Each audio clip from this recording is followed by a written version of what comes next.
What's up, cannabis community? I'm Brent Green, and this is your Cannabis News. Before we get started, first of all, I want to wish everyone a happy 2020, the big Googleplex, all those things. Shout out to all of the 2019 Emerald Cup winners. So I've been asked a lot since I've been here. I've been here about a year now, a little over a year. What's it like to be a POC? Specifically, in my case, a black person in the mecca of cannabis. Well, let's examine some facts.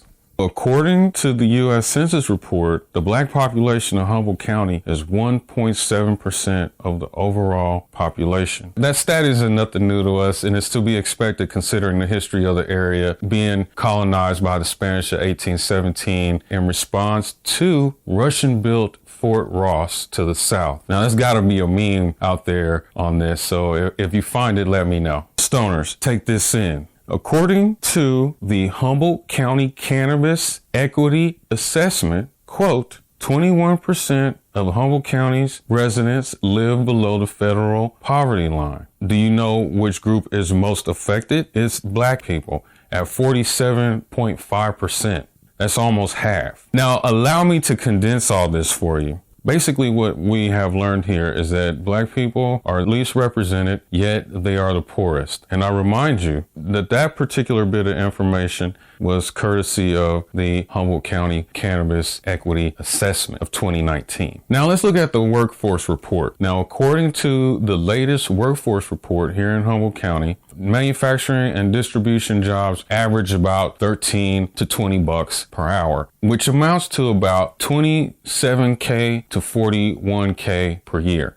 The median income in Humboldt County is 45K or just a little bit above. So condensed, all this is saying no one working these lower end positions, no matter what your ethnicity is, you're not meeting the median income here. Now, according to the workforce report, the only people who are doing that are white collar positions, such as accountants at 60K and up, owners and so forth in the 100 and on up range. In seeking out black-owned businesses up here, or business owners up here, or anything having to do with blackness in the intersection of cannabis up here, looking for examples of diversity in our industry, I was only able to locate one black dispensary owner, one extractor in the Cannabis Innovation Zone, and one CEO of a business up here. Unfortunately, our assessment of it is that the quality of the social politics here is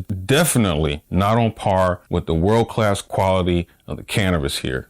Now, if people of color are merely just a labor force for an industry that can't even meet your basic income, and on top of it, now there's no gateway to ownership, really, what are we doing here? You have to ask yourself, what good is equity programs if the standards and practices are not even helping the people who were originally harmed by the war on drugs? So all of this brings me to an important point of topic. George Washington Carver. Yes, this is really, really important out there. I need y'all to listen up very closely to this. A lot of these cannabis companies out here in Humboldt and other places beyond pride themselves in something called regenerative gardening. Now, regenerative gardening is essentially when cannabis goes green again. I'm saying that in regard to what we've come from. The point I'm making here is that all these companies, they pride themselves on this gardening method, yet there's never any mention of the inventor, George Washington Carver. Going forward, I'd like to see more acknowledgement about this and who this person is to us and what this person has done for our industry. I love companion gardening. In closing, I cannot stress this enough. It is very important for you, the consumer out there, to make it your business to know the politics, the procedures, and the hiring practices of the companies you support.